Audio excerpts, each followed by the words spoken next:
तरक्की कर सकता जवना मानो के समय के ज्ञान नहीं थे वो आगे का देखा से घसुर के रह जाइए हम 10 वर्ष के 19 मिनट में अपन प्रणाम समाप्त कर देंगे अब भाई 10 वर्ष के 19 मिनट में शुरू हुए हैं 12 वर्ष के हमारा 10 मिनट में भी लोग नहीं देते वाला के कनवाली बनवा दी ठीक भगवान कौन बात नहीं के लिए समय पर ध्यान रख बढ़िया बात समाज बढ़िया ले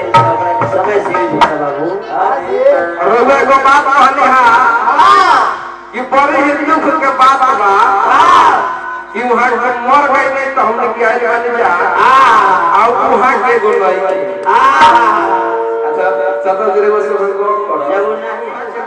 नहीं थे अच्छा तो आज जब मुहे के रहती जो कह रहे हम करवा बन के इतना देखिए हर बात में किसी कोई ना कोई कारण है हर बात में किसी न किसी कारण है आज एक ही तो नहीं होता गाना खा अरे वो लोग सोचे खाते हमने क्या खाते पैसा खाते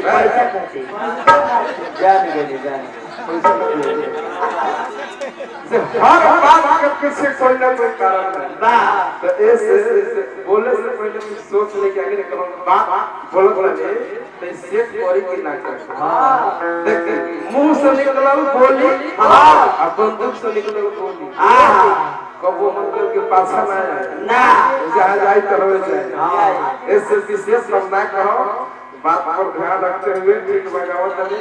भगवान को माई सरस्वती से प्रार्थना करम के दही रह तरक्की करे बढ़िया बात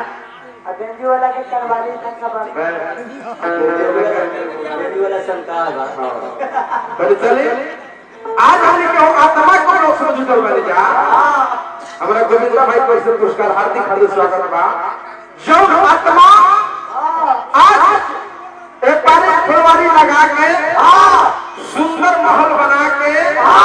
अपना बेटा बेटी पोता पोती के दुख सुख समझ के आज तो स्वर्ग लोक में गए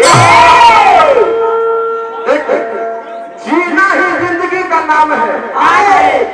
जीना ही जिंदगी का नाम है वो जीने के क्या इसका मौत ही परिणाम है अपना खातिर सब के हो जियता और बिना कुछ दूसरों खातिर के हो जी के देखो वो जिंदगी का मजा है